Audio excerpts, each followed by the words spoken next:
Something happened inside Royal Lodge that no one was prepared for. After years of standing together through scandal, pressure, and public humiliation, Andrew Mountbatten-Windsor has suddenly drawn a line Sarah Ferguson never expected. A line so sharp and so personal that those closest to them say it could be the final blow to one of the strangest alliances in royal life. Because out of nowhere, Andrew made one private demand that flipped their entire relationship upside down, a demand insiders describe as cold, explosive, and completely out of character. And once you hear what he told her, you'll understand why the atmosphere inside Royal Lodge has never been the same, and why those close to them believe this could be the beginning of the end for their partnership. Before we go deeper into what really happened behind those doors, make sure to hit subscribe if you enjoy uncovering the hidden twists behind stories the public never gets to see. Andrew's world didn't collapse overnight, but the pressure around him finally reached a point where even the royal family couldn't look the other way.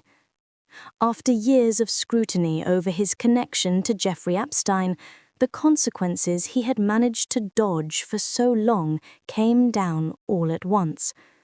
First came the loss of his public role, then the growing distance from the family, and finally the moment that changed everything: King Charles officially removing his prince title and making it clear that Andrew's time at Royal Lodge was coming to an end. The order hit harder than anyone expected. Royal Lodge wasn't just a house, it was the last place where Andrew felt any sense of stability. A sprawling 30-room home he'd lived in for over 2 decades suddenly turned into a symbol of everything he was losing. And the timeline made it even worse. Insiders say the message was blunt: pack up, prepare, and be ready to leave by the new year. The pressure inside the estate grew with every day that passed. Conversations became sharper. Routine felt uncertain. And for Sarah Ferguson, the person who stood by him through nearly every public storm, this new chapter brought a shift she hadn't seen coming. Because the move wasn't the real shock. The real shock was the demand Andrew made next, and who he made it about. But that wasn't the whole story. The most unexpected twist was still coming. As the move crept closer, Andrew's mood reportedly shifted in a way that caught everyone off guard. The man who once leaned on Sarah for support suddenly pulled back, not gradually, but sharply. Staff inside Royal Lodge say the atmosphere changed almost overnight, and then came the moment no one expected. Andrew allegedly told aides he wanted Sarah kept away from him during the final stretch of his move. The bluntness of it stunned people around them. For years, Sarah had been one of the only people willing to stand beside him when his reputation collapsed. She defended him publicly, lived with him privately, and ignored criticism pouring in from every direction. Yet now, as everything inside Royal Lodge was being packed up and dismantled, she was suddenly being pushed out of his personal space. Insiders say Sarah was furious, but beneath the anger was something worse: hurt. This wasn't just distance, it was rejection from the person she'd protected for almost 3 decades. Those close to her say she began isolating herself inside the lodge, staying in separate rooms for hours at a time, keeping to herself, and even asking staff to stay longer because the silence felt unbearable. The shift was so abrupt that even people familiar with their unusual relationship were shocked by how cold things had become. And as the tension grew, one thing became clear: Whatever bond they shared was being tested in a way it had never been tested before. But the rift didn't stop there. Their entire daily life inside Royal Lodge was about to split in two. Inside Royal Lodge, the distance between them wasn't just emotional, it became physical. Andrew and Sarah slipped into completely separate routines, living at opposite ends of the house like two strangers sharing a mansion.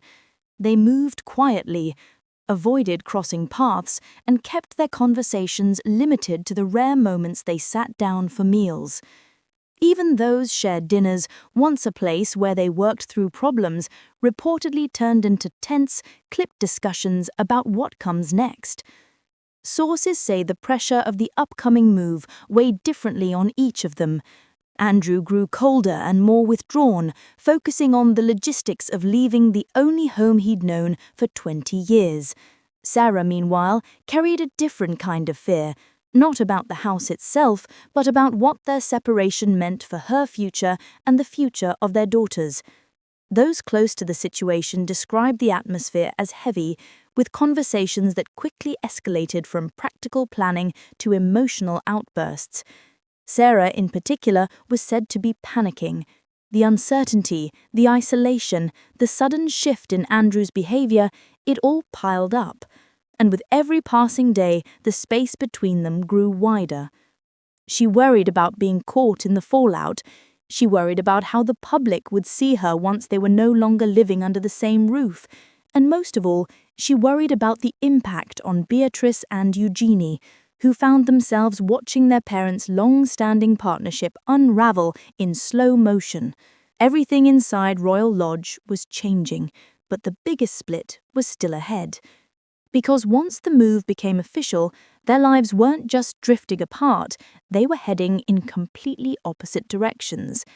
And what came next would push their separation even further. When the final plans were set, their already fragile connections splintered even more.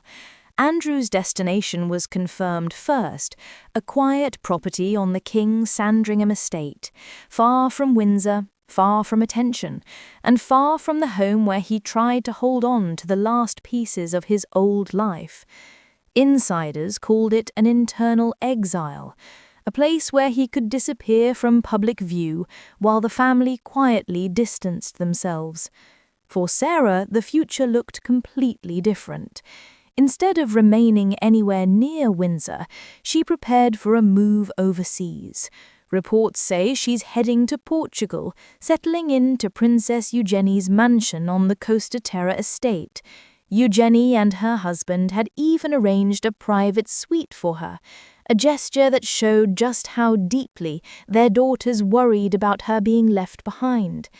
But despite the luxurious surroundings waiting for her, Sarah wasn't excited about the change.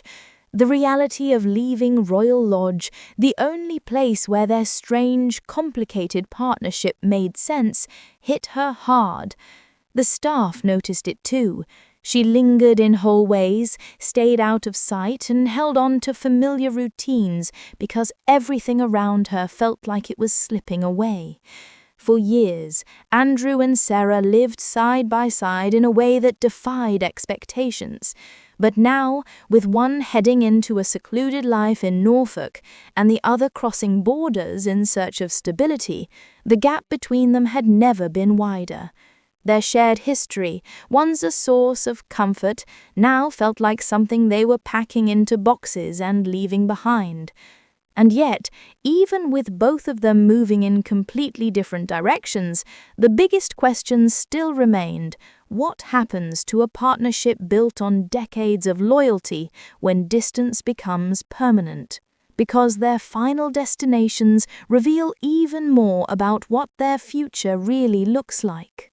As the last boxes were sealed and the timelines finally locked in, it became clear that their futures were no longer tied together the way they once were. Sarah's move to Portugal wasn't just a change of scenery, it was a quiet rescue mission orchestrated by her daughters. Eugenie and Jack preparing a grand suite for her wasn't simply generosity, it was protection. They knew their mother was unraveling under the strain, and they wanted her somewhere safe, surrounded by people who wouldn't abandon her when things got difficult. But her relocation also revealed something deeper. For years, her identity was intertwined with Andrew, the shared home, the shared routines, the shared silence. Moving into her daughter's house put her in a strange new position. She would finally have independence, yet emotionally she had never felt more uncertain. It raised questions she couldn't ignore. Who is she without Andrew nearby? And what does her loyalty cost her now? Andrew's future, meanwhile, was shrinking into something far quieter. His retreat to Sandringham meant fewer eyes on him, fewer responsibilities, and fewer connections. The man who once relied on Sarah's presence would now be living in a kind of isolation he never prepared for. And even though their daughters love them both, the paths the family must navigate going forward are no longer shared ones. For Beatrice and Eugenie, the divide is unsettling. They've always been the stabilizing force between their parents, but with one parent's world narrowing and the other's expanding overseas, they're left balancing two lives they can no longer coexist under the same roof. The truth is simple but painful. The partnership people thought would last forever, no matter how unusual, is now facing the possibility of fading out quietly, separated by distance, circumstance, and choices neither of them expected to make. And as they settle into these new realities, the ripple effects of this separation are only just beginning to appear. If you want to follow how this unfolds and dive into more stories the public rarely gets the full truth about, make sure to like, subscribe, and turn on notifications. There's always more happening behind the scenes, and you won't want to miss what comes next.